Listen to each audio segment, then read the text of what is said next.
Jai Hind student, today we are going to discuss the method of sampling. In this we have to discuss the following principal method of technique of sampling, that is random sampling, purposive sampling, mixed sampling, systematic sampling and quota sampling. First we discuss the what is random sampling. The random sampling is that method of sampling in which each and every item of the universe have equal chance of being selected in the sample. In other words, we can say that there is equal probability of every item of universe being selected in the sample. Which of various item of universe would be selected in the sample beyond the control of investigator? The selections is entirely to the chance factor. This method used particularly in various item of universe are homogeneous or identical in the other. This method is impartial and economical.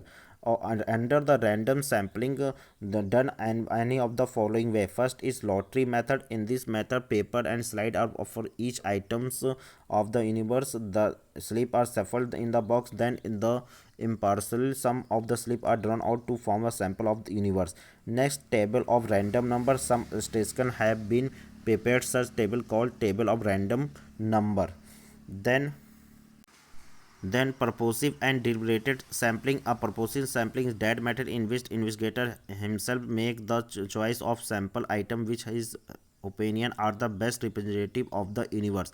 Thus, in this method, sampling selection of sample item is not left to the chance of factor. It is simply made by the choice.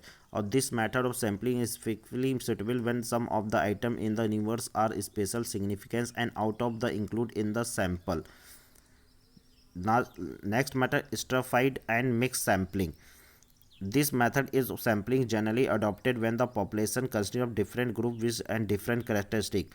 According to this method of sampling, the population is divided into different categories having different characteristics, and some of the items are selected from each category so that the entire population get represented.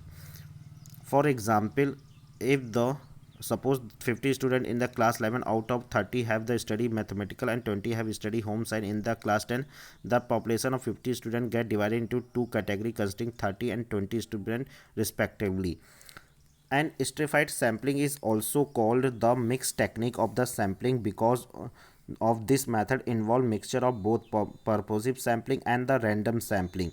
The division of the population into different category purposely done while selection of the item at the random.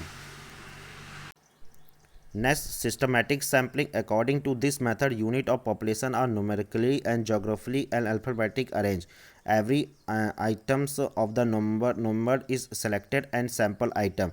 For example, if 10 of the 100 students are to be selected for samples arranged one after the first would 10 would be selected as a random sequentially. Every 10th item from selected number will be selected to frame the sample. Next, quota sampling. In this method, population divided into different group and class according to the different characteristics of the population. Some percentage of the different group is total population is fixed. The further some quota is of the item to be selected and sample item. It is mixed for each group. This indicator selected fixed number of item from each group of the to frame a sample. Next, convenience sampling. In this method, sampling is done by the investigator in such manner that suit his convenience. For example, investigator may select a sample. Teacher may merely referring to the college prospect. This method is the simplest and least expensive, but unscientific and reliable. It depends too much on the whim of the investigator. Thank you.